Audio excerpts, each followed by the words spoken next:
ముఖ్యమైన హామీలు అని అంటూ ఏకంగా చంద్రబాబు నాయుడు గారు సంతకం పెట్టి ఇదే ముగ్గురు ఫోటోలు ముద్రించి ఇదే కూటమిగా 2014లో ముఖ్యమైన హామీలు అని అంటూ వీళ్ళు చెప్పిన మాటలు, వీళ్ళు చెప్పిన హామీలు ఏ మాదిరిగా ప్రజలు నమ్మి వీళ్ళకు ఓటు వేసినందుకు వాళ్ళ బ్రతుకులు ఏ రకంగా అతలాకుతలమైనాయి అన్నది కూడా ప్రతి ఒక్కరూ నాగరిక ప్రపంచంలో గమనించాల్సిన అంశం. ఎందుకంటే వేసిన తర్వాత అది ఇంప్లిమెంట్ కాకపోతే వాళ్ళ బ్రతుకులు ఏమవుతాయని కనీసపు ఆలోచనలు కూడా లేకుండా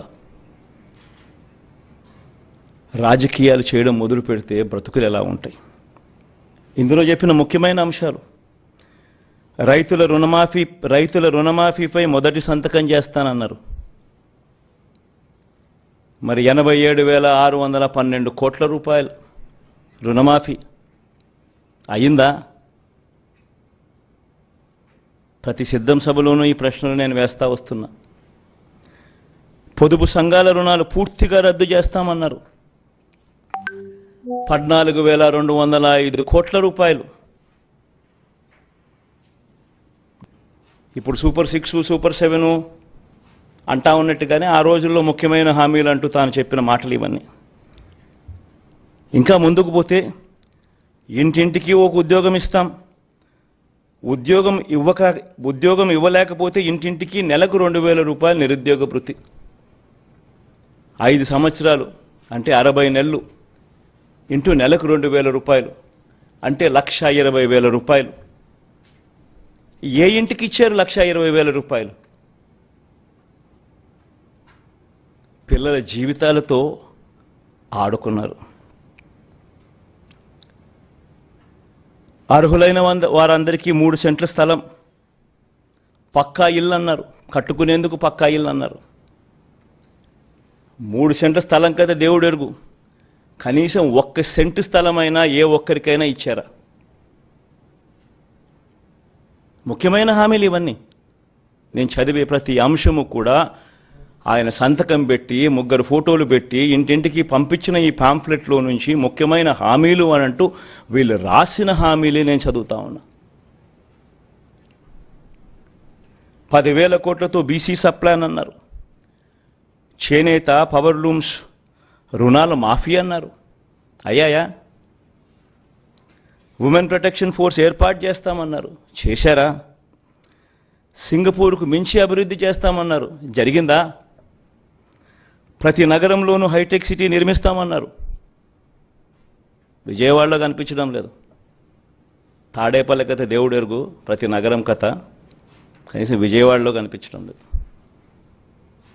ప్రతి నగరం అన్నారు. నేను చెప్పేది ఒకటి, ప్రజలు మిమ్మల్ని నమ్మి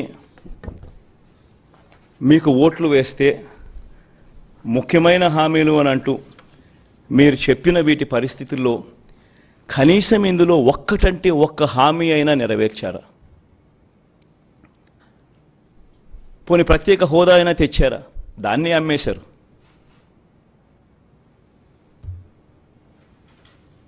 అదే నోట్తోనే ప్రత్యేక హోదా ఏమైనా సంజీవినే అని చెప్పి మళ్ళీ వెటకారం కూడా చేశారు.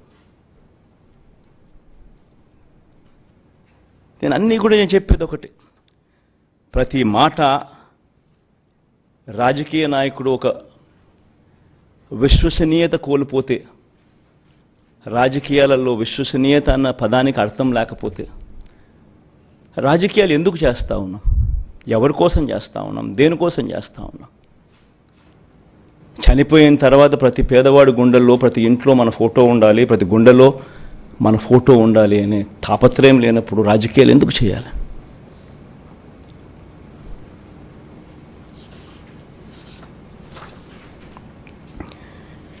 $87,612 కోట్ల రూపాయల రుణాలు మాఫీ చేస్తానని చెప్పిన పెద్ద మనిషి 87,612 కోట్ల రూపాయల రుణాల కథ దేవుడు ఎరుగు. బ్యాంకుల్లో పెట్టిన బంగారం విడిపిస్తానన్న మాటలకు దేవుడు ఎరుగు. అంతదాకా అందుతా ఉన్న సున్నా వడ్డీ కూడా రైతులకు ఎగరగొట్టారు.